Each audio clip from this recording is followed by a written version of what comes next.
הכנס הישראלי השנתי ללימודי מודיעין. שמי יובל ואני מנהל את הפורום הישראלי ללימודי מודיעין שעומד מאחורי הכנס. עוד על הפורום והכנס ועל מי ומה שעומד מאחוריו נרחיב במסגרת מושב המליאה שיחל ב-4:45 ויכלול גם את טקס הענקת הפרסים למחקרים מצטיינים בתחום לימודי המודיעין וכמובן את ההרצאה המרכזית. We still have a main lecture. At this stage, I just wanted to welcome you and thank you for coming to our conference about such an important subject related to Israel national security. We have a very rich program ahead of us. So before I introduce the first speaker, I just want to mention that right after this lecture we will have other shorter lectures about Parliament oversight of the intelligence, and after that we're going to have a 30-minute coffee break. The panels and the lectures will be both in English and in Hebrew. If you haven't picked up your headphones yet, you're most welcome to do that. Our translator is sitting right up there. So the title of the next lecture is Back to the Room After October 7th, Conclusions about Theory and Practice of Intelligence. It will be given by Brigadier General Itai Brun, who was the former head of the IDF Research and Analysis Division, and he has been working with the Minister of Defense and he actually substituted for the head of the research division, and he was the one who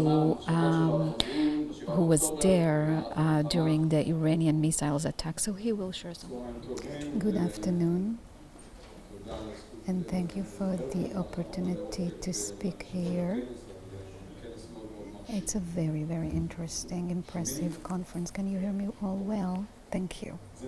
So let me explain this matter of the room.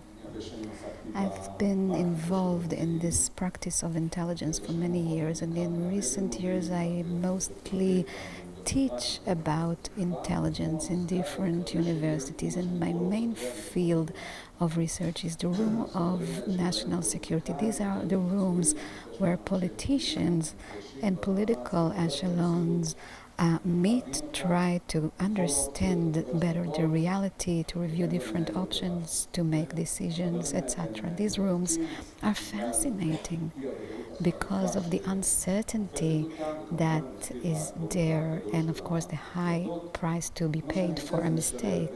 So what I do, I combine my experience and practical experience with research about historical rooms and rooms in democracies and rooms, the rooms of our enemies, and we can also think about Putin's experience. So I also research this, what happened in this room before Yom Kippur war, and this is an era of post-truth, and we will discuss how it affects those rooms and the potential role of AI and robots in these rooms, and the effect of an Iranian precise weapon program. So in this sense it would be interesting to go into these rooms again, and not only to think about all the responsibility, and without telling you secrets from these rooms, I still want to discuss 4 topics about conclusion, theory and practice of intelligence. So the first matter is related to our enemies, and the argument here has to do with what we understand about our disrupted system of understandings of our enemies. Disrupted system of understandings. The second matter is about what you probably discussed earlier, it's called the illusion of certainty, and it affects the way we understand reality.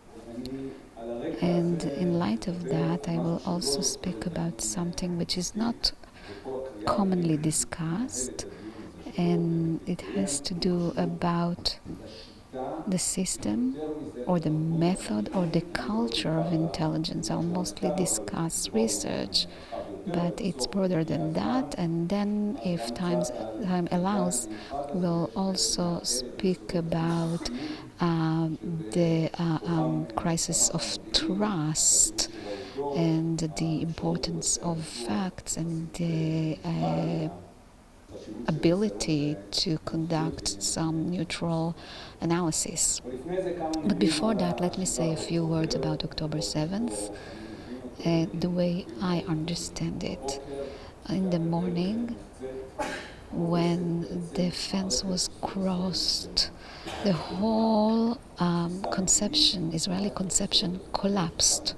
And it includes military perception, intel perception, and generally speaking, in this perception includes several components. The first one is more political.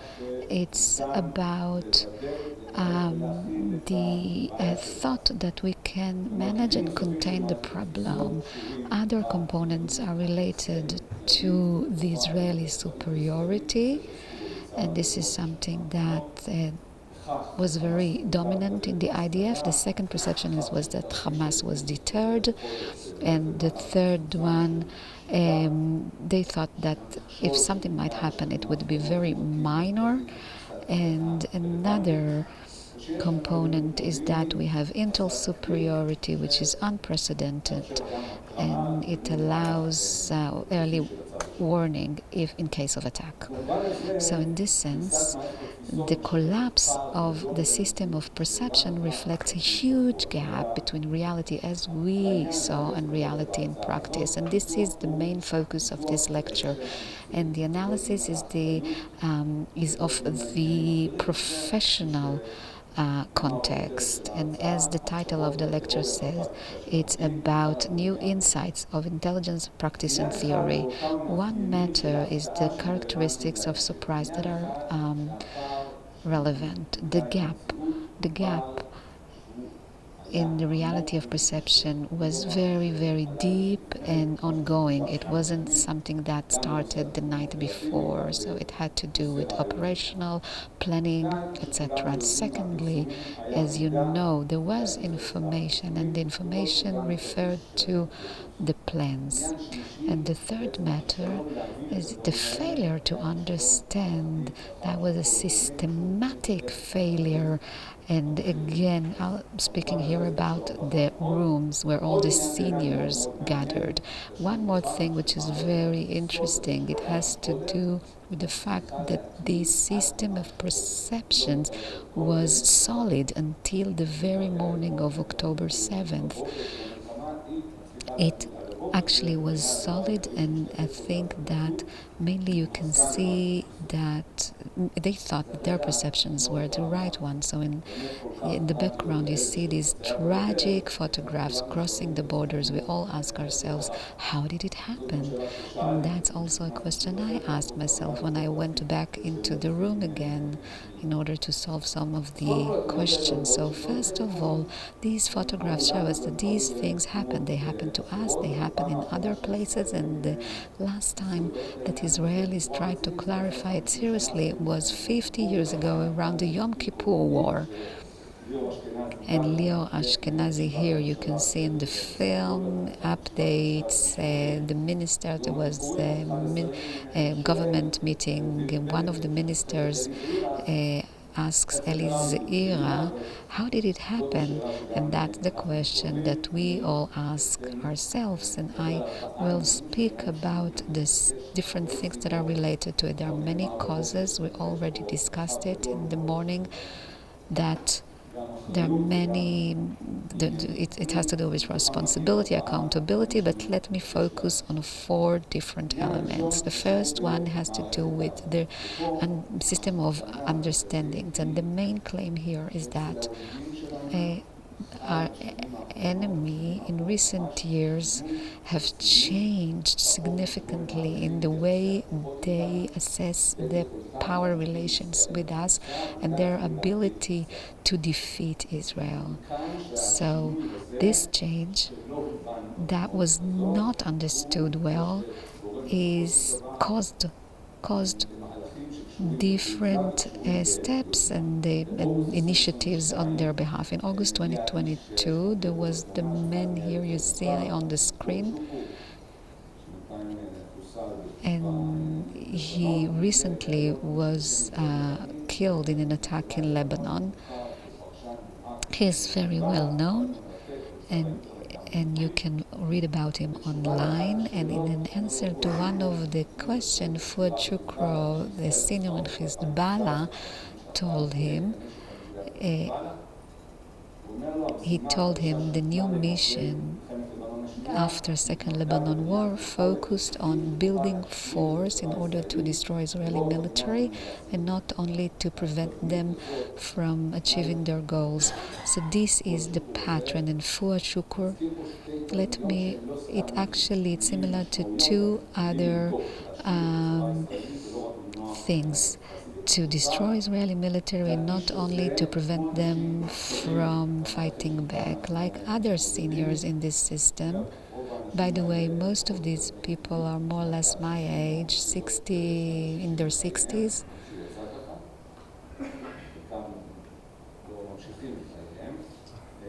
And this man have actually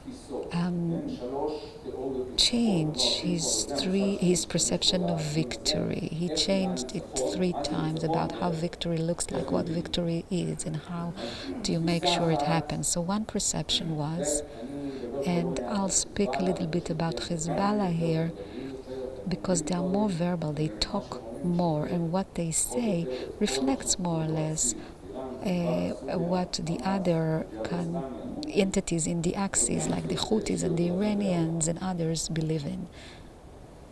So I'll go over it. So they actually, for 15 years, they felt inferior. It was really, really clear. And they thought that they were the weaker entity dealing with the stronger entity. But they did not despair. They just believed that the stronger entity had weak links that they can take advantages of. And the victory, how does it look like? And during these 15 years that he referred here, after Second Lebanon War, there was some kind of a balance there, and the victory theory changed. As Nasrallah himself said, the main claim here is the context through which we can understand October 7th, and is that in recent years they actually acquired some kind of a sense of efficacy, and they decided that they can defeat Israel. So let me just say a few words about the first period of time. It was reflected by Nasrallah's speech. What is victory?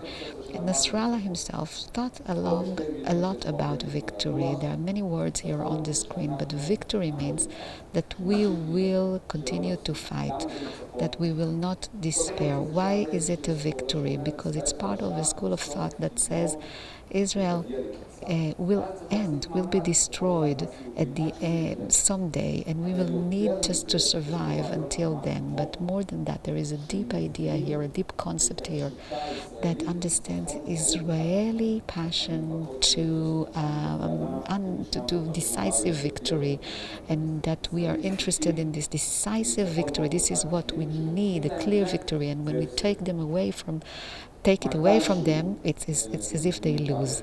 Somehow, sometime after Second Lebanon War, following Shukur, something changed. This theory of victory changed because different capabilities developed, and it's highly related to this person on the right. They had more capabilities, rockets, and now they improved their self-confidence, and other air defense capabilities developed, and things changed, and and and now the claim here says that in recent years another change took place. It's not like the first period or the second period, it's the third one. These are a unique set of values which reflects a self of efficacy. Salah Haroui, who was killed, he's an interesting person. He's a member of Hamas, and we studied him. So there was an interview of him from 2023 in August. So he was so self-confident, and he said that very, very clearly in the quote. So he represents what's going on in their rooms. All-out war is inevitable. This is what they discussed in their rooms. We are convinced that we are able to do it. If we reach a conflict, I assure you that we will defeat them. And what we see here on the screen, it's a change, a significant change. Such words were never said in these rooms ever since the 60s. It was very similar to Nasser's perception that a war with Israel, they can defeat us, and Israel will be destroyed. After 6 days war with the major defeat, other school of thoughts have developed, but this is a new idea. Where did it come from, this sense of efficacy? It's based on 4 sources: the capabilities. So the conclusions they've reached is that wars have changed. Russia-Ukraine war really affected them, the way they analyzed them with the precise weapon and cyber. Israel, yes, it has superiority when it comes to classic warfare, but wars have changed. And what we see here on the screen is some pictures that represent using precise weapon by Iran and others. But the main pictures is the darkness of Ukraine because of the missile attack coming from the Russians. And when he spoke about it, this is what he had in mind. ويغلق البحر عليه ولا يستطيع أن يعيش بدون كهرباء وبدون ماء وبدون اتصالات وممنوع من التجول وتتوقف عجلة الاقتصاد في معركة. I don't know if you can read his body language, but this is self-confidence, derives from the first element of sense of efficacy, fundamental changes in their perception, and they had the third component, the second one, is the consciousness that have developed in recent years. So these are the seniors of the axis. The senior of the axis. This is in Al-Aqsa, courtesy of Twitter of Khamenei from the Iranian Jerusalem Day of 2020. That's about the time when it all started, 2021, 2020. And Nasrallah said in a very important and interesting speech from May 23, today, this is the prayer and the axis of resistance, everybody believes in it. And of course it affects, it's very influential. So the second component is the sense of efficacy, and it's very much related to Guardian of the Wall. Guardian of the Wall, Hamas actually thought about multi-arena war and to connect it all with Al-Aqsa, etc., etc. The third component of self of efficacy, it's harder to understand, but it's authentic. Whatever I'm saying here, I think that This is their perception. So it has to do with the weakness of the US. So they see their bloc as part of the rising global power. In May 2023, you can see in Iran there is a convention whose title is Geometry of the New World Order. You can see it right here. And all the seniors were there and explained this matter of the weakness of the US, the weakness of Western liberal democracies, and them belonging with the rising power. And the fourth cause of self-efficacy is their perception about the weakness of Israel. In 2000, Nasrallah talked about spider web, but here it's more updated. And so when you add it all up together, you see that it brought about their sense of efficacy, and it created the ability to picture these scenes. Very often we use the term the failure of imagination, so that's the main gap here. They were able, as a result of their sense of efficacy, they were able to picture these scenes. We were not able to picture them. We were not able to imagine these scenes. Most of us couldn't. And the idea of us being conquered and defeated under such circumstances. So we talk about concepts here. So there was the Hamas programs broadcasted by Hamas in 22. They discussed it. Muhammad Def actually gives a debriefing. And the scale has changed. The balance of powers will change. Now we are the aggressor.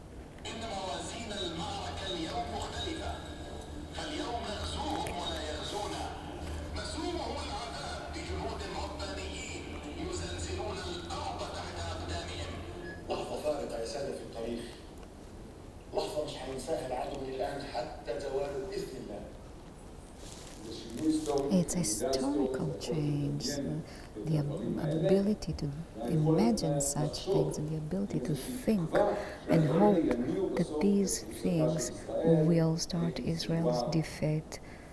I don't know whether Sinua was expecting a greater involvement of the Axis. That's a good question, but as I see it, it's all connected. Whatever I've shown you, these are things that were said before October 7th, but the way I see it, the discussion about the system of understanding is still relevant, because the bottom line of what I'm saying is that the basic deterrence of Israel, and we took it for granted for many, many years, and we were surprised, and the deterrence was eroded and the other side became more culpable. And it doesn't matter that they don't do their risk management, but it means that there is a potential for surprises, and we saw such a surprise. Iranian attack, October 7th, Iranian surprise was not supposed to happen. And if they were deterred, of course, and afraid of conflict, you can see tweets of the Iranian delegation to the UN about obliterating war, etc., etc. All of these symbolize things that require us to change our understandings. The second matter is related to the effects of the information revolution on the ability to understand reality, and mostly the gap between in specific about the gap. Israeli intelligence always saw uncertainty as a problem of gaps of information. If we have such gaps, we will be able to bridge the gaps. And somehow, sometime, there was a lot of information, incoming information, good quality information. And all of a sudden, the problems changed. How do you store information? How you process information? How you analyze information? And intel life and military life as a whole became very digital. information coming in 24/7, and when the information keeps on flowing and the quality is good, so you feel that the reality is transparent. And at this point, something started. We started flirting with the concept of our intel superiority. They started writing about it. In one of these articles, they define intel superiority with these words: the enemy is exposed. We know everything in real time. This sense that the enemy is there, exposed. Heads of intel directorates spoke about intel superiority. Rewards were given for intel superiority, and it was all perceived as something we had in our pocket. But at the end of the day, and we probably should have understood it earlier, that was just an illusion. It was a false. It was false because there will always be gaps of information. We just see the tip of the iceberg, and these gaps exist even if we have good access, because at the end of the day, this information, you read it through, there is a filter, you read it through a system of understandings, and the enemy also adapted to this revolution. And at the end of the day, the main thing is that reality is quite complicated, and you cannot see it in black and white. So this is something that we should bear in mind, because at the end of the day, the illusion was that we had the whole picture, that the enemy was transparent, but in fact it was one part of reality that was hidden, and we saw some of it, but we misunderstood it, and it turned out that this was the most important part, and it turned out that this part is the part that we are discussing now.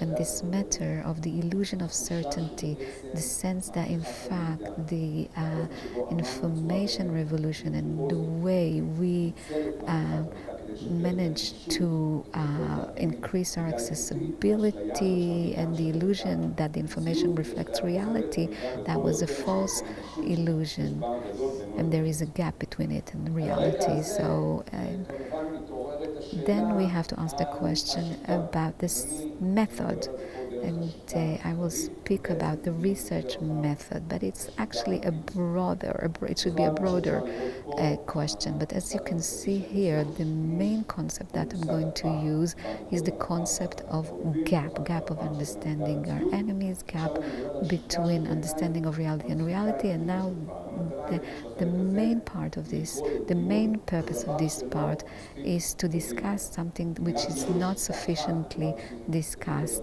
I will speak about, it's not as if there is a big argument here, a very long argument, and it's time that we clarify it in a better way.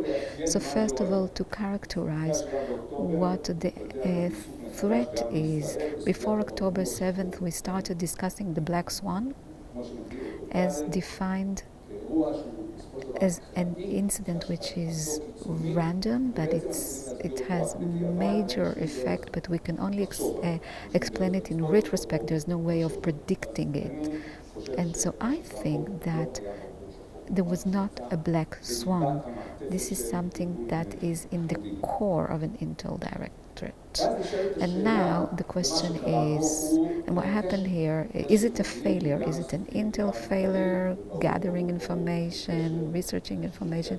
Obviously, it's a part of a broader failure, and as I said, there are military and political components here. But I will focus on Intel, and I will focus on Intel research, and a lot have been written about it, but there isn't sufficient discussion of it. So what is the role of it? That it has multiple roles, and regarding and what is relevant to us. Nai told us the job, after all, is not so much to predict the future, but to help decision makers to think about it. This is more or less, I see this discipline. That's the purpose of this discipline. So how do you do that? So for many years I've been thinking that the leading approach in Israeli intel, in other intel agencies around the world, it's based on the idea that familiarity with the enemy and the environment is the key to understanding reality. Now, don't get me wrong, don't think that I don't believe that being familiar with the enemy is not important. I do think it is important. It's highly, highly important. But how does it work? So I think that you can see this the hunt for Red October. Sean Connery, a Soviet captain, is in a submarine. They with nuclear missiles. They set sail. Half of the Soviet fleet chase them, and in the room of the American National Security Advisor there is discussion, and Dr. Jake Ryan, the senior analyst of CIA, historian, he is an expert on Soviets and especially on the captain. And then there is a scene, there is new information, he asks several questions, he knocks on the table, and the National Security Advisor asks him, would you like to add something to the discussion? And then Jack Ryan says, the truth is, maybe Ramius is trying to defect. And then one of the generals asks him, you're only an analyst, how can you possibly know what's in his mind? And then he tells him, I know Ramius, I know him. And my claim is that this sentence, I know Ramius, represents this mainstream of Israeli intel. We know Nasrallah, we know Khamenei, we know them all. And that's why we know. But the intellectual background of this approach is, and it has transformed a little bit, but at the end of the day, the roots are these words. So this is these are the words. This is the intel that actually, through which we manage to penetrate people's minds. How does this human intel? So you can see it really clearly in this film. This is the intel based on intuition.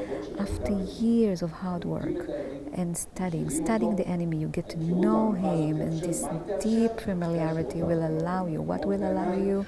The two last lines are the most important one. We know the enemy better than it knows itself.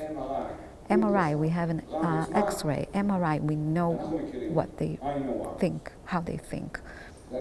And this approach, in my opinion, is one of three approaches. There is an argument that has been between these three approaches, and I call this approach the educational approach because it has to do with the relationship with decision makers.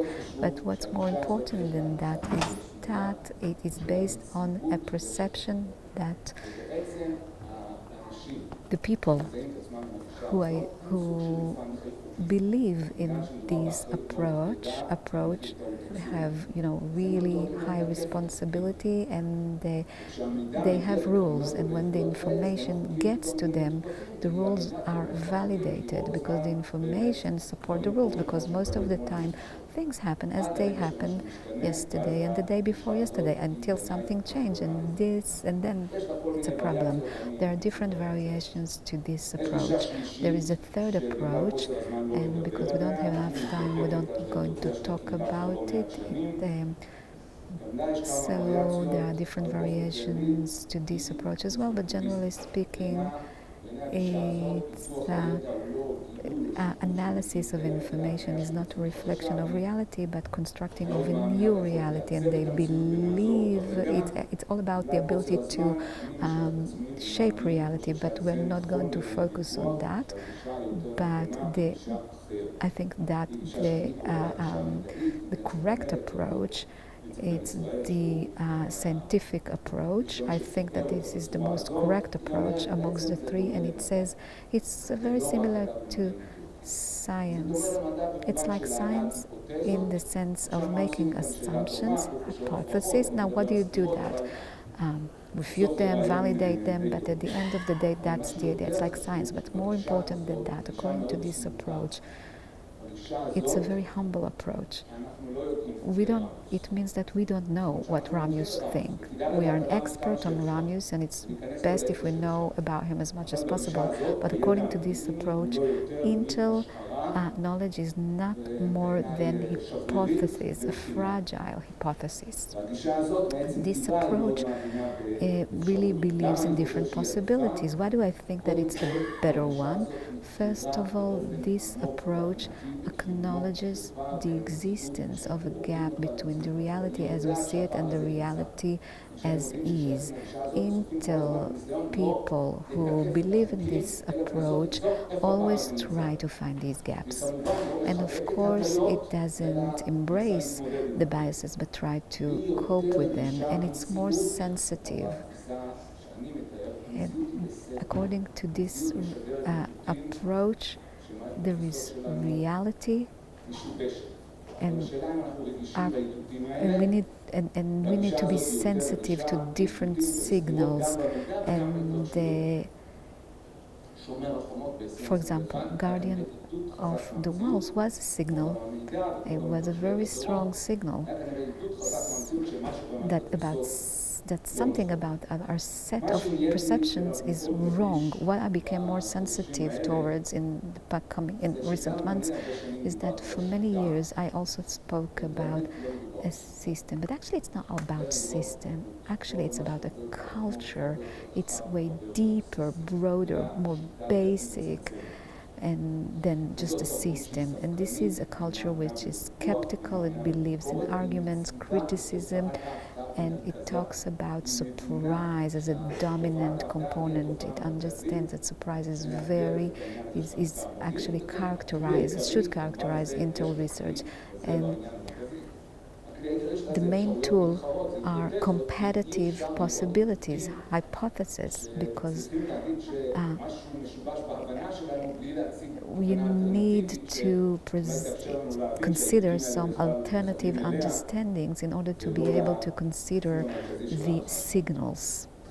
So Intel Directorate use different tools that are part of this culture and system. It applies tools as a legacy from the Agronaut Committee, and these tools are used as part of a different culture, the culture of I know Ramius, and then they actually make us more certain of what we think.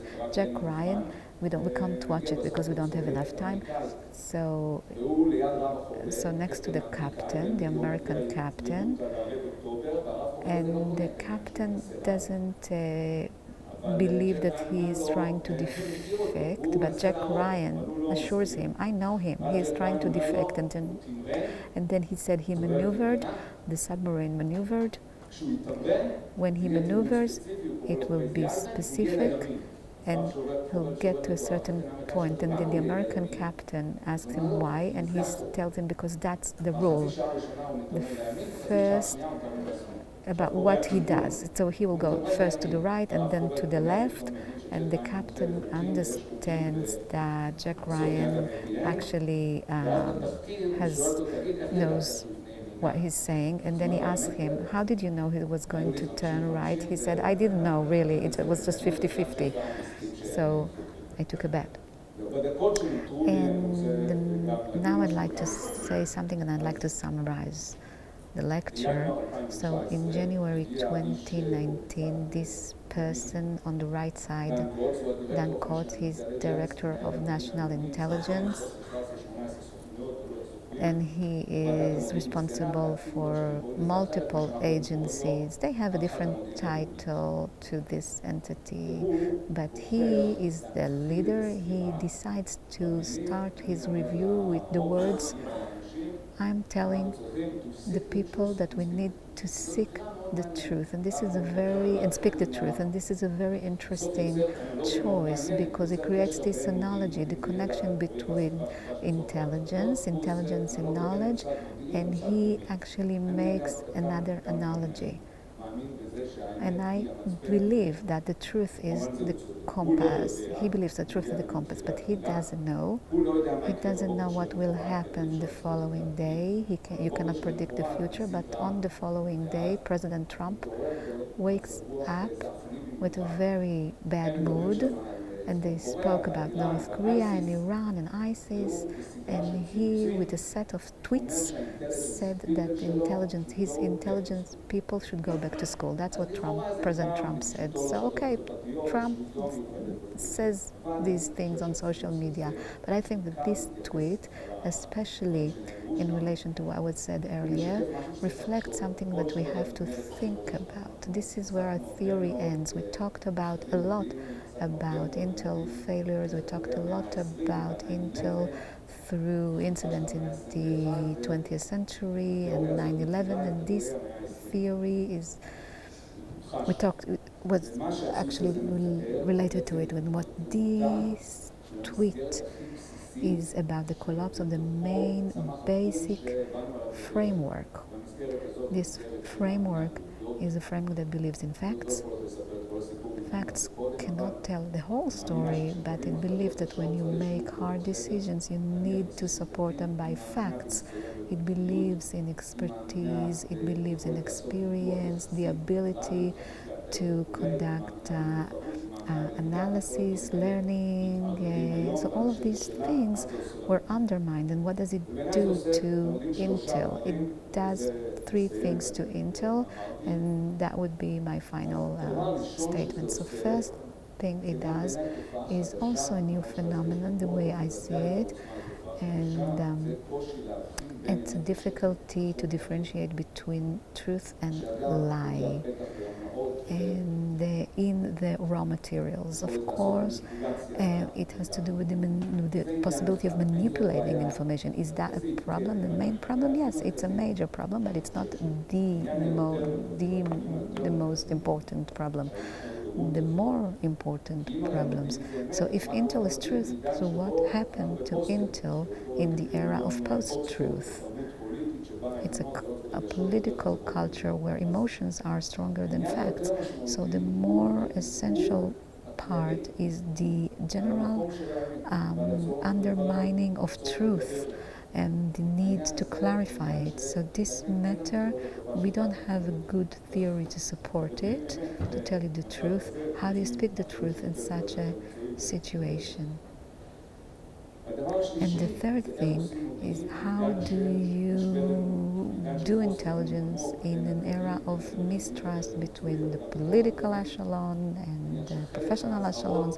So I guess some of the warnings were not clarified sufficiently because of this trust crisis. So what have we talked about? 4 matters, and we came to conclusions about the Intel practice and theory. So first of all, there is a need to update our system of understandings on the enemies, and it has to do with our enemies thinking that it was time maybe to taking a step to destroy Israel.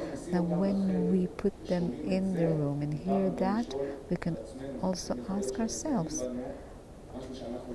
whether they identify something that we do not. And the second matter requires, it's not about concept, it's deeper than that. And it's about the concept of Intel superiority. This concept that they can close the gap of uncertainty. And so we need to actually understand and acknowledge this gap and make all the efforts to identify these gaps. At any given moment we can create a very thorough change, but first of all we need to discuss the culture and the intel system. And when it comes to theory, we should also think about post-truth and how it affects intel, and we need to understand that trust is a basic condition. Thank you very much. שלום לכולם. אז מהחדר של קובעי המדיניות לשאלות של פיקוח על עבודת המודיעין. אני שמח לפתוח את המושב הרביעי של היום תחת הכותרת הרצאות קצרות על פיקוח פרלמנטרי. השיח של אחרי השביעי באוקטובר מאוד ממוקד בצבא, מאוד ממוקד במודיעין, מאוד ממוקד בממשלה, ואנחנו רוצים להפנות הזרקור אולי לגוף נוסף שיש לו אחריות מסוימת לתפקוד של קהיליית המודיעין, וזה הפיקוח הפרלמנטרי. במדינות אחרות כישלונות גדולים הביאו לשכלול ולחיזוק הפיקוח. לצורך העניין היא כוללת לא רק כישלונות מודיעיניים אלא גם כישלונות נורמטיביים מהסוג שנגיד בארצות הברית הביא אחר כך הקימו אחר כך את ועדת צ'רץ' בשנות ה-70. אצלנו הפיקוח הפרלמנטרי אולי לא מספיק מדובר, אולי לא מספיק חזק, ויש צורך לקיים דיון בנושא. אני חושב שלכן גם החשיבות של המושב הזה. ולפני שאני אציג את הדובר הראשון בפאנל, יש מספר שאלות שלטעמי צריכות לשאול כשאנחנו מדברים על פיקוח פרלמנטרי. ביקשנו גם מהדוברים להתייחס אליהם פחות או יותר. אחד מהם זה מה התפקיד בכלל של פיקוח פרלמנטרי למודיעין. כלומר, האם הוא נועד לבחון את איכות האיסוף והערכה המודיעיניים? האם הוא נועד לאתגר ולשאול שאלות מקצועיות? האם הוא מסוגל לכך? או אולי התפקיד של הפיקוח הפרלמנטרי הוא לוודא שיש משמעת תקציבית ושמסגרת התקציב לא נפרצת ושמערך המודיעין הוא אפקטיבי ויעיל. לחלופין, אולי בכלל פיקוח פרלמנטרי אמור להיות איזשהו כלב שמירה אזרחי שמוודא שארגוני המודיעין פועלים תוך כדי שמירה על סטנדרטים של זכויות אדם וחירויות אזרח תחת האילוצים של עבודתם. השאלה הזאת קשורה לשאלה הבאה, וזו שאלת האקאונטביליות של הפיקוח הפרלמנטרי. כלומר, האם ברגע שישנו פיקוח כזה הוא נוסח בחלק מנטל האשמה על כישלונות מודיעיניים, האם הנטל הזה מוצדק? ובראי כל אלה, כיצד אנחנו מייצרים מסגרת מוסדית שמאפשרת לפיקוח פרלמנטרי למלא את התכלית שבחרנו לו. כלומר, איך אנחנו מוודאים שהפרלמנטרים יודעים לשאול את השאלות הנכונות, שהם חשופים למלוא המידע שהם דרושים לו, שיש להם כלים להתריע בפני הממשלה והציבור במקרה הצורך.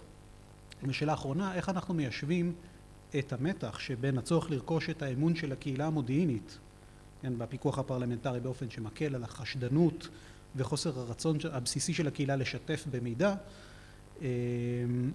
מחוץ למעגל הזה של יודעי החן, לבין הצורך לקבל את אמון הציבור, שאכן יש כאן פיקוח אפקטיבי ולא מעגל של שותפי סוד שמסתנוורים מהשושו והם משמשים מעין חותמת גומי. ראשון הדוברים היום הוא סר מלקום ריפקינד, KCMG-KC. הוא היה שר ההגנה הבריטי בשנים 92-95.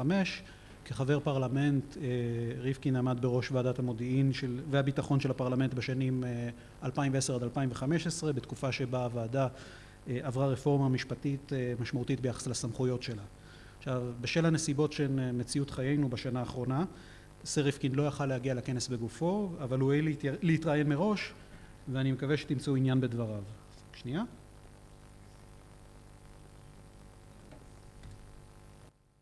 And pleasure to have with us Sir Malcolm Rifkind, former UK Foreign Secretary and Chairman of the Intelligence and Security Committee of Parliament. Sir Malcolm served as ISC Chairman between 2010 and 2015. During his term as Chairman, Parliament enacted the Justice and Security Act 2013, which enhanced ISC powers, expanded its mandate, and extended its institutional independence. And under the Justice and Security Act, the ISC may examine or otherwise oversee the expenditure, administration, policy, and operations of the intelligence services. So Malcolm, what is your perception of the purpose of parliamentary intelligence oversight Is it a matter of budget control, operational efficacy, or perhaps compliance with certain legal and ethical standards?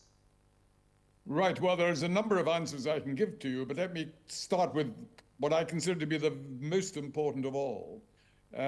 Intelligence agencies are organizations that have enormous power, and they have power to do things which, if done by ordinary citizens, would involve breaking the law, intercepting people's emails, hacking their documents, entering buildings, all sorts of things, which in a country that believes in the rule of law would normally be unacceptable. So if intelligence agencies have to have these powers to do their job properly, it is crucially important in a democracy which believes and practices the rule of law that Parliament and the public as a whole should have the reassurance that these intelligence agencies are not just left to do their own thing, that they come under proper oversight. Now, some would say, well, isn't that what the government's all about? After all, the intelligence agencies report to the government of the day, and it's an elected government. That is true. But it is also true that the intelligence agencies act on behalf of the government. And therefore, there will always be a risk of suspicion, that may be very unfair suspicion, both in Parliament and amongst the public, that if the intelligence agencies are doing things that would be unlawful for anybody else, they are serving the government's interests. I don't mean the national interest. I mean the government may have some reason to hide some information, to achieve some objective, and use the intelligence agencies in this way. So this is a hugely important issue for a democracy. And therefore, it goes back only to the 1990s. And I happened to be Defense Secretary at that time, so I was part of the process that set up the ISC in the United Kingdom, that the intelligence agencies should have this oversight by Parliament, by an independent committee of Parliament that was not answerable to the government. And I just make one final point, because I know it's a long answer, but a very important point. The decision to set up an oversight body of this kind was welcomed by the intelligence agencies, because they said to us, we know we have these, we are ordinary citizens. We are people who also believe in the rule of law. It is actually quite important for us that the public and Parliament are reassured that we are not some bunch of rogues able to do things that nobody else can do, and which involve very serious interference with what would otherwise be people's liberty. Thank you.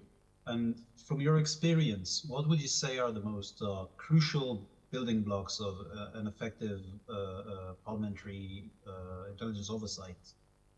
Right, let me answer that very expressly, because when we first set up the ISC, and I mentioned this happened in the 1990s when I was Defense Secretary, at that time the intelligence agencies did not object, but they were very worried that for the first time in history, their very secret operations might be open not to examination by the government, that they understood, but by a bunch of members of Parliament of different political parties, some of whom might be opposed to what they were seeking to do.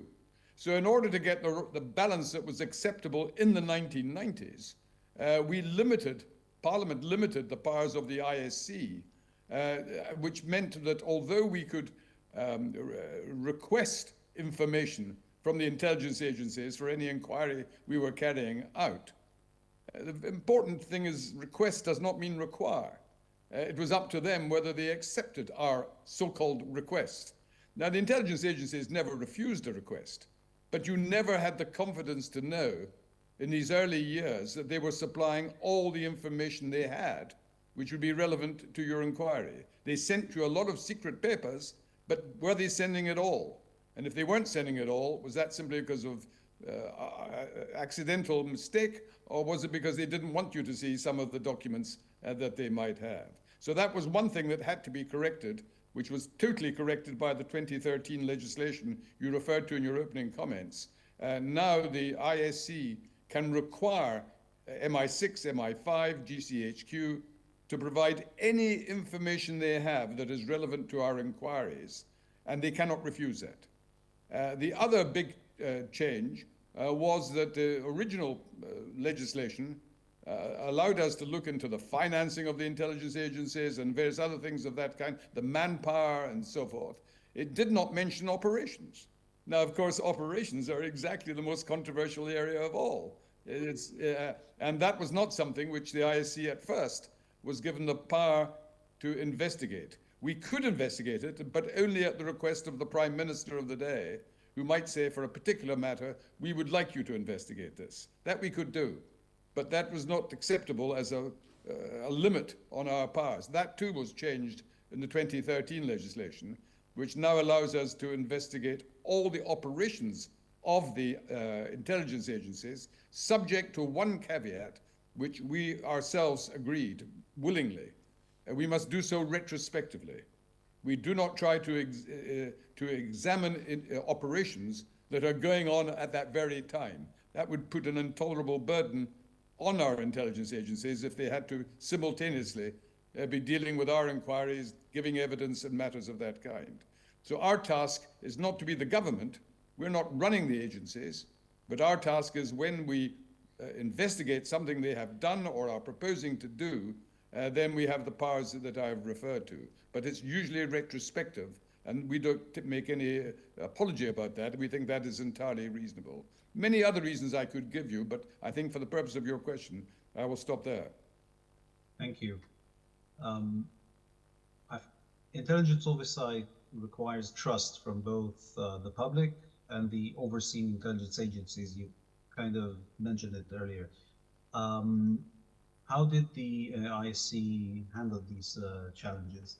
Well, that's also a very good question, if I may say so. And there's a very important point I want to make, and it's an interesting distinction between the United Kingdom and the United States, which also has intelligence oversight for both the Senate and the House of Representatives. In the case of the United States, their intelligence committees, both the Senate and the House, are partisan. There are majority and minority representatives. Very often the reports they produce are the result of partisan votes in the committee as part of the wider congressional battles that take place between Republicans and Democrats. There's no obvious distinction that I'm aware of. In our case, it's the exact opposite. From the very beginning of the committee, a decision was taken, agreed by all the political parties, because it's an all-party committee. It's not just a committee of government MPs. It was agreed that the committee itself would be totally bipartisan. Now, what does that mean in practice? It means that I can say, as a matter of fact, we have never once in the history of the committee had a vote taken on the details of a report or conclusions which divided on party grounds. There have been occasions when we've had votes and when individual members of the committee, either from the government party or from the opposition parties, have voted against the majority. That is entirely acceptable and reasonable. But it is not standard practice, far from it. It is thoroughly disapproved of if any attempt is made to introduce partisan constraints.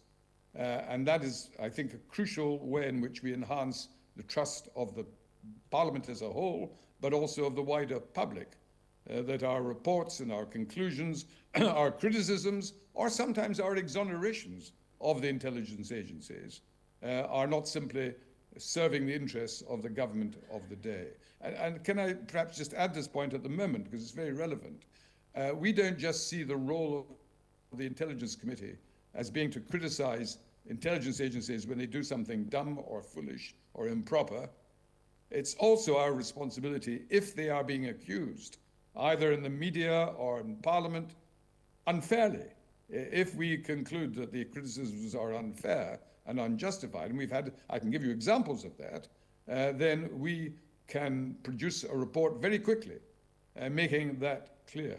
And because we have a reputation for being non-party, non-partisan, not on supporting the government necessarily, then when we say the intelligence agencies should not be criticized on this particular matter, that tends to carry quite considerable weight, not just with the public, but with the media as well. Thank you. Apart from trust, a matter of gaining it from both public and the services, can you describe any other significant challenges in the work of the ISC? What kind of institutional elements can serve to either mitigate these challenges or completely resolve them? Well, yes, there are practical issues because the committee consists of members of parliament, and therefore we're not doing a full-time job as members of the Intelligence and Security Committee. We have our other parliamentary responsibilities, both in our constituencies, but also in the House of Commons as a whole. And most members of the Intelligence and Security Committee have other political interests, some on foreign policy, some on defense, some on domestic issues like education or housing or whatever. So there's limited time available. We have a full-time staff. Compared to the United States, our staff is pretty modest. We're closer probably to Israeli standards of resource expenditure than American standards. But that is, so we have to be careful in our choice of subjects, and we have to also be careful in how we use the time. And we're also conscious that when we take evidence, and of course all the evidence we take is in private, because of the subject matter we're discussing, most of parliamentary committees meet in public, and the public can hear the evidence. That is not the way the Intelligence Committee can operate because of this top secret information we are handling. So that is a factor that is very, very, very important as well. Just to make one additional point at this stage, because we have once had a public session of evidence taking. That was my responsibility when I was the chair.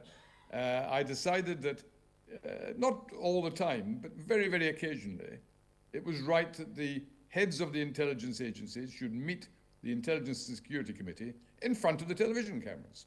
And we did it live. And of course, the subjects we could discuss could not involve revealing classified information.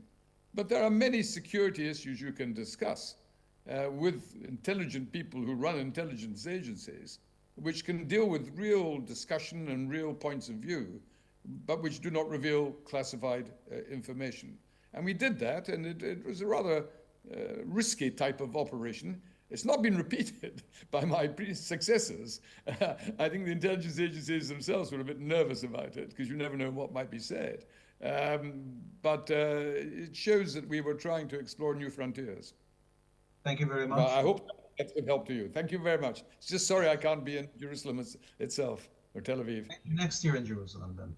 Next year, I've heard that before. Thank you very much. Take care.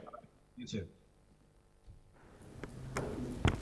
So I'm glad to invite Dr. Yuval Steinitz, the chair of RAFAEL and the former Minister of Intelligence, Minister of Finance. He was the head of the Foreign Affairs Committee, initiated the inquiry committee following the war, and he also initiated the establishment of the Public Inquiry Committee for Parliament's supervision, and you will have an opportunity to ask. So good afternoon. I'm really glad to be invited here, but the way you designed, the way the title of what was I asked to speak, not about intelligence, not about intelligence failure, not about conception or method, but about my experience of Parliament oversight. So I'm a former politician.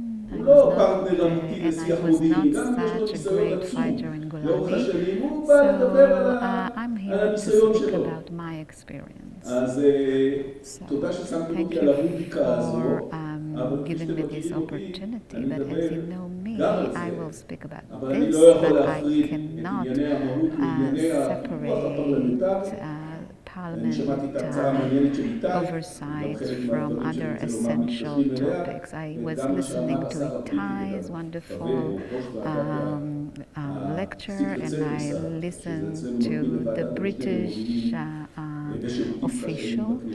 But let me start with what I was asked to talk about. Parliament oversight on the security establishment. Let me tell you the truth. It's almost the only point that I agree on with the British former minister. Without such an oversight on Intel, there will be no oversight at all. The government doesn't oversight or supervise the Intel community around the world or in Israel. The government automatically actually believe what they are told, and the Intel community and the security establishment they're not undermined by the government. And when it's about Mossad or Shabak, it's under the responsibility of the Prime Minister, so it's not being questioned. And as a whole, in Israel, around the security and establishment and Intel community, they are all considered superior and with their impressive achievements throughout the years, Intel Directorate, Mossad, Shabak, and other entities as well. When this admiration of the public and the media, in the media as well, they always praise our Intel community. When all of a sudden is it criticized? Not about being wrong, because nobody admits the mistakes and nobody notices the mistakes usually, but when the mistake leads to a catastrophe, and it's not just a significant mistake which is not followed by a catastrophe, but then when there is a catastrophe, then there is criticism, and all of a sudden they ask, how and what, how did it happen, what is the conception, why were you so arrogant, and where the government and the Knesset, not asking any questions. But when you ask the questions, the hard questions, without a disaster or a catastrophe, then the public and the media as well usually say, who are these members of the Knesset? Yuval Steinitz, he's a doctor of philosophy, but he was very junior soldier in Golani. How does he dare challenge and criticize the Mossad, Intel Directorate Mossad? He cannot decide that they were wrong. Because on the one hand, this admiration, with the exception of local incidents of failure that led to catastrophe or disaster, there are many failures, but there are very few catastrophes. So with the exception of failures that lead to catastrophe, this admiration and appreciation of the public and the media towards Intel community is so high. And the politicians are being undermined and disregarded, and it's very, very hard. That's why it's very hard for the Knesset to supervise Intel services. And in addition, as the British minister implied, we are in the same situation that was in Britain before the legislation. There is no legislation that allows the Knesset to do what it has to do. So I came across it when I was appointed the head of the Foreign Affairs and Security Committee in 2003, and I was appointed the head of the subcommittee of Secret Services. So that was in the beginning of 2003, and it's also related to one of the failures that Itai implied in his lecture. One of the things that happened to you when you are all of a sudden exposed to all the secrets and operations and the Intel world and agents and the SIGINT and human devices and visit devices. So the first reaction is, wow, you are so impressed, just so impressed. And you tell yourself, wait a minute, I see now things that the public and the media are not familiar with. We're doing so well. If they knew we had this and this and that and this. I didn't know about it beforehand. Such wonderful Intel agencies. So the natural reaction of those who are all of a sudden exposed to it and supposed to oversight it. Oversight in America means something broader than that. But anyway, in Hebrew we call it pikuach, oversight or supervision. And then during my first year in this role, I identified, not only regarding Intel, I actually identified that the Foreign Affairs and Security Committee became a kind of a House of Lords, if you wish. And once I had an argument with Dan Meridor, who was the former head of the committee. Dan Meridor told me, listen, you cannot fight with the chief of staff. We walk on eggshells here because we rely on their goodwill. If we interrupt them too much or make it harder for them, there is no law that requires them to share it with us. And when I started my role, I said it's going to be different when I'm the head of the committee. And during my first year, I had several conflicts and arguments with the Intel Directorate, different agencies in the Intel Directorate. Very soon my impression, I still am impressed, but because they do have high quality Intel services, but very quickly I started to criticize them, and I had conflict with them. The first incident was the war in Iraq in 2003, the American-British war in Iraq, and Mossad and Intel Directorate said, by the way, it's not only them, also the American Intel services and British Intel services and all around the world, the French and the Australians, everybody. So everybody assumes that Saddam Hussein had ballistic missiles and biological and chemical weapons, despite the agreement that was signed after First Gulf War. They all assumed that he had another 100 ballistic missiles, and the question was whether he was going to use them or not. And you remember, we prepared for it. We gave the civilians millions of masks. We recruited reservists. We cancelled the studies at schools. We asked Germany for Patriot batteries, and the special units of the IDF prepared for several operations, which I'm not going to discuss now. When the war ended, it turns out that it wasn't true, that the assumption was false. They didn't find even a single missile in Iraq with chemical weapon. And I asked, okay, no Israeli soldiers were killed, we did not pay a high price. We paid a lot of money for the preparation, but it's fine. But it's an Intel failure. It is an intelligence failure. Tamir Pamdu, over time I heard him in an interview, called it failure, Intel failure, but we did not see it as such because it was not followed by a disaster. But I decided to establish a committee of inquiry to this Intel failure in Iraq, and I did that before in Britain and America they established similar commissions of inquiry. And everybody was amazed. How come you want to have this commission? Because nothing happened.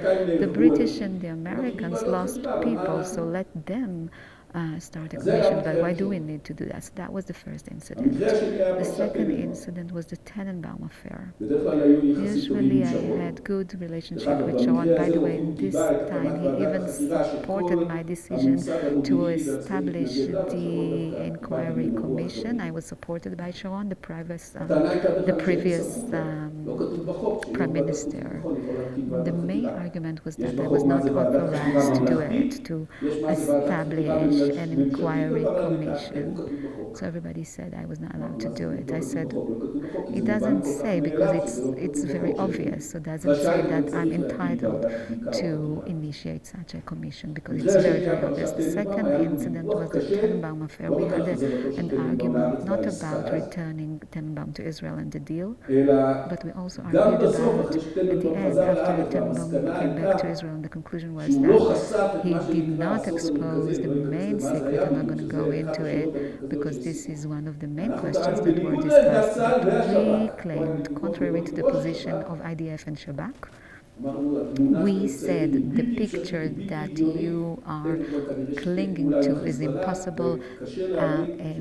Tenenbaum probably cooperated with Hezbollah, and it's hard to believe that he didn't reveal anything. There were other incidents, I'm not going to go into them, but I want to tell you that. First of all, I created this norm that says the Committee of Foreign Affairs and Security must challenge Intel entity and criticize them, and also to direct them. It's not only the government that should direct them.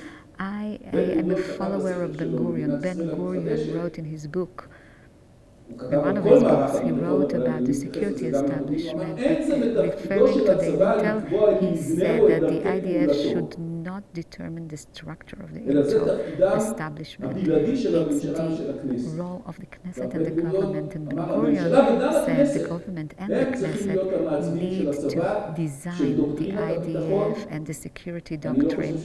And I don't think that the Knesset should lead the security and Intel services, but it should be part of the direction. And the third incident, by the way, was the nuclear reactor in Syria. Both Amman and Intel director at the Mossad did not see it on time, and we and the committee claimed that there is a nuclear program in Syria. Intel directorate and Mossad disagreed with us, and they told us that even the Americans and the British claimed that there is nothing, and here we insisted as well. And it was following the previous incident. I can tell you now that we came across such resistance, and it was very difficult for us. This oversight, unfortunately, today has eroded. So I'm very extreme about it. I think that the oversight should be activist and pro-activist by the subcommittee oversight of Intel, and we need to know all about all the programs and operations so that we will be able to make an impact, because when we check in retrospect, it's not in real time, and it doesn't make real time. It doesn't influence anything. So now let me finish by saying that, well, this is the main theme here, and Itai Brun in his lecture talked about the Intel failures and how, and I want to share my conclusions with you. First of all, there is no Intel resistance against or immunity against surprises. The concept that we will give warning to a war, it's not that they did not see all the signals or did not take them seriously. What was wrong about it is that someone thought that they can trust us to give warning, because warning is it's a very elusive, problematic concept throughout the history of mankind. Even the states that had the best Intel services were surprised occasionally. It's built in that there are surprises. And you cannot think that if you have better intelligence, you will avoid surprises. You can design yourself in such a way that if there is a surprise, you will suffer damage, but it won't be a catastrophe. So it's very damaging to believe in this concept, to cling to this concept, because you're under the illusion that you don't need to be alert, because you'll get warning, and then the other side will see that we're not prepared, and the other enemy will wait and wait, and if he sees that there is alert, still wait some more. They will wait some more. So how come there's no warning, and why is it so important when we discuss deterrence? There are two conceptions. First of all, that we will get the warning, and that they are deterred. That they always think that they are deterred. These are two elusive concepts, and let me explain it as a philosopher. There is no such one person who is resistant to when we see danger, when we think there is a risk, there is a threat, and it doesn't happen. It doesn't happen year after year after year. So those who try to warn, they actually being laughed at, and that's why those who actually try to make us, to calm us down and told them nothing happens and it's just a drill and don't worry and don't take it seriously, they always win until they lose, until something happens. What is it like? We learn from experience, and this experience affects us so strongly that when something else happens, we don't see it coming and we cannot predict it. That's the problem of induction. Philosopher David Hume actually based his whole theory on. Now let me tell you a story that David Hume told. There was a very smart chicken and it produced the best intelligence, more than the other chickens. Every morning when it heard the door, and then the farmers would feed them, and the chicken realized that there's a connection between the noise of the door and the food. So he always ran to the center of the yard, and he was the first one to pick the best food. And all the other chickens praised him for his wisdom. And one morning it heard the door again. It ran quickly and it heard the door, and the farmer caught it because by then he was the fattest chicken, and the farmer had some company and he was served for lunch. This is how intel failure happens. You get praises, you're being actually praised for because you were right in previous occasions, and then when something actually happens, it's too late. There is no immunity to getting this, getting used to the situation. It's built in human psychology. You cannot avoid it. And there is not immunity against what Itai discussed, that you're always so impressed with what you see, but actually maybe the other side builds something you cannot see, you cannot detect. And this is where the decisions are made, and this is where everything changes. And let me tell you one more thing. Apropos, we speak about alert or warning based on capabilities. So we think that the other party is about to use its capabilities. Now, let me tell you. This whole story of understanding the leaders and their interests, this is what they want, this is what they have in mind. I had perfect intelligence about the Israeli Prime Minister, not through Intel Director and Mossad. I was part of the cabinet. I know him personally. He used to consult with me on different matters after cabinet meetings, and I was also Intel Minister, so he used to consult with me intimately even afterwards. And I knew the Prime Minister Netanyahu and Prime Minister Sharon. I knew them quite well. And if you asked me how would they react in a very extreme situation in 6 months, I wouldn't be able to say. The truth is, I can't even tell how I will behave in a specific situation. You assume that the other party is deterred, doesn't want war, but if there is a golden opportunity and it thinks that we're not ready, maybe they are under pressure, such a huge pressure that they tell themselves, I have to do something even if it fails. It's like we have no other choice. People are looking at me as powerless. I must do something if it's not perfect. You can never tell, and you cannot presume that you know. And the second thing related to alert is deterrence. We believe that the other party is deterred. Where do you see it? When do you see it? Especially when there's peace and quiet. Well, after the war of attrition in 1970, there was a truce ceasefire, and it was not violated by the Egyptians. That's a sign that they are deterred. They were defeated. We destroyed their power lines. We destroyed the different infrastructures. So they understood that we are superior, and we had peace and quiet for 3 years. And 3 years later, Yom Kippur War, כי זה לא היה שקט because it כתוצאה מזה was שהיו מודעים not, אליו, they actually very often אז איך אתה there יודע is שהצד השני silence מודע? because they are שקט ארוך preparing. טווח So לא how do סימן you know? להרתעה. Long term ולפעמים דווקא סימן לחוסר הרתעה, לכוונה ללכת על משהו הרבה יותר stability גדול. doesn't mean that they are deterred. Maybe they אותו are דבר preparing for היה לקראת 7 something לאוקטובר. bigger. And the same פתאום thing הייתה איזו happened on נגיעה. October 7th. All of a sudden it was אמרנו לעצמנו, אז כנראה a שזה very בסדר, כנראה rather שסוף סוף peaceful הבינו מי time. החזק. So we said, okay, so probably they understood at last who is the stronger one. First of all, it's a kind of a continuum. We deter Hezbollah, but we're also deterred by it, because if we weren't deterred at all by Hezbollah, we would try to destroy them. We are deterred as well.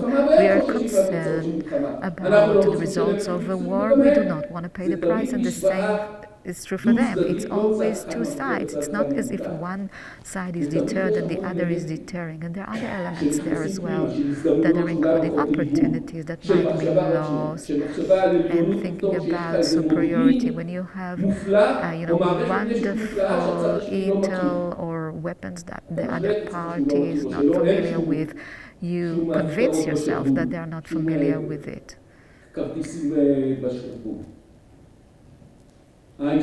So relying on deterrence, since there is deterrence, so we're going to have warning because we will detect it on time. It's all an illusion. The intel should focus on learning the other side, their capabilities. We should refer very seriously to their capabilities. We cannot rely on alerts, warnings. When there is a warning, because we talk here about the state of Israel, because this situation that you believe that they are deterred, you're just asking for it. Because you are so convinced that there is deterrence and there is warning, and it's actually will probably be followed by surprises. So our intel community is splendid, really, and they conduct very impressive operations.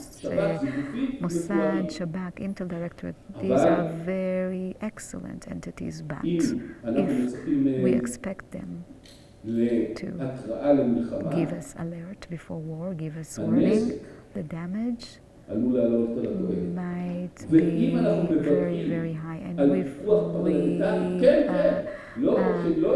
make do without Parliament oversight, by simple people like myself, who was junior in the IDF, or like a person like David Levy, who never was part of the IDF.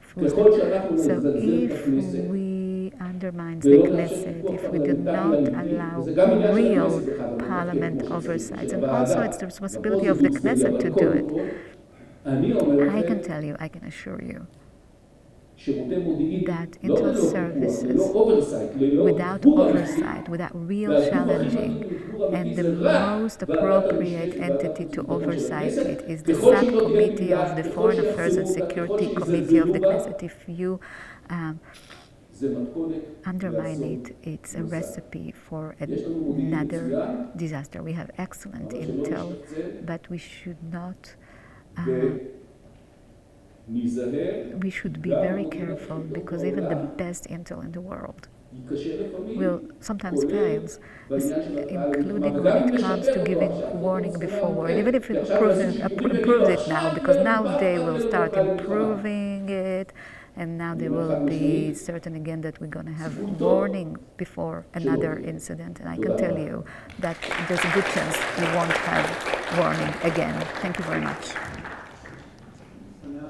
I'm glad to invite Rachely, Advocate Rachely Edri-Hulata. She is the CEO of the Movement for Freedom of Information. Today she is a researcher in University of... Hello. I'm really glad to be here, and thank you for inviting me. And since I have only 10 minutes, they told me I only have 10 minutes, so I will read out from my notes and I hope that we'll be able for some questions at the end. The question that I was asked to answer is the role of oversight on intelligence. That's a big question. Some of the speakers will try to answer it. I'm not an intel expert, not at all. Unlike the previous speakers, I'm not from this field. I'm a jurist. I served 2 years in the IDF, but this is where it ends. But when it comes to transparency and law, I understand a lot. When it comes to transparency, the basic assumption is that it's a tool within the box tool that is used to guarantee integrity, search for the truth, and Itai said that the intel roles also there is also a role to search for the truth, and that's the role of transparency, pursuit of the truth. And clear to me that democracies cannot exist without secrecy. Secrecy is a kind of compromise, compromising democratic values, but they are needed. So we need confidentiality and we need secrecy. But it's not how it works today with regards to Parliament oversight, not regard oversight and the reports that the security entities should give to the Knesset and the public. Israel is not England, and we have very difficult situations, and the intel entity are needed for us in order to be able to live here, especially after October 7th. And these entities, as most of you know, they work very silently in the dark, and I'm not trying to say that it's wrong, and I'm not saying that everything should be out in the open, but transparency and secrecy are part of democracy, and I think that they don't contradict it. But the question is, how do you do it? How you should operate in a democracy, liberal democracy, and how do these mechanisms of transparency, meaning reporting to the Knesset, the state controller, how do these mechanisms maintain transparency the best way? The situation today in Israel with regards to the intel entities is far from being good with regards to transparency, and it's also supported by the courts, and it's also supported by the way the entities behave. And I will prove it through case studies, case studies. One of them is very relevant, October 7th, and I will also speak about COVID. During COVID, it seems to us like a bad dream, but if you compare it to our current situation, I think that the end of the world we experienced there seems like a joke today. It was a virus that risked our life, and it was a real enemy. And now it's a real enemy along our borders. Sorry. And I do not disregard COVID or what happened recently. And everybody in this room understands, and they also, and Itai and Yuval Steinitz mentioned it, means that this incident on October 7th actually was something that we could not possibly imagine. But when you compare it to COVID, and let me remind you, because it was a long time ago, back then we were in between election campaigns. In February 2020, it was the second election campaign. It was a transition government, and because of that, and there was a global pandemic, and the state of Israel was using emergency legislation. We like to adhere to temporary legislation in the times of crisis, but it's not proportional. It's an unproportional mechanism, and it damages the effectiveness of Parliament oversight on government work, because actually the legislation is done by the government, not by the Knesset, so there is no Parliament oversight. And when we handle this virus in the name of efficiency, the government chose to adhere to these emergency legislation, and it led me to discuss this struggle that we conducted. So the government meetings take place at the government. There are committees, there are cabinet meetings and COVID discussions. There were included Mossad and Shabak representatives because the government decided to track the people who were infected with COVID, and it means that some of the discussions were close to the public and the minutes were actually locked for 90 years. So the best scenario is that we'll be able to open them in 30 years. And that's why we understood together with the media that it makes no sense that these discussions will remain, closed for so many years. And we started a legal struggle and we failed. We lost. And at the end, the court did not accept our arguments. But it's important to remember that the State of Israel could behave in a different way. The Prime Minister could decide to make these discussions transparent. And that's why, at the end, the legal case failed, and these discussions will remain concealed for many years. In England, for example, they published the minutes of government meetings and the committees meetings. So the mechanism that the government chose to use regarding issues such as lockdowns, the duration of lockdowns, will be able to pray in the synagogue. These discussions remain concealed without oversight. And now let me speak about October 7th. The same is happening now. With regards to October 7th, it was very different from COVID. We had an actual enemy. And we, last week, was on the media. We contacted the Prime Minister Office, Mossad, and Intel Directorate right after October 7th to understand how many meetings were held by the Prime Minister with Intel Directorate agencies. And in fact, we were refused. So the Prime Minister was not willing to tell us how many meetings were held. I'm not even speaking about the contents of the meeting. We just asked how many meetings were held and how many Intel situational assessments were given to the Prime Minister's office. And of course, they refused to give this information to us. The only thing they gave us were some numbers from Intel Directorate, but regarding the situational assessment, they said that it has to do with security issues, and that's why it's confidential.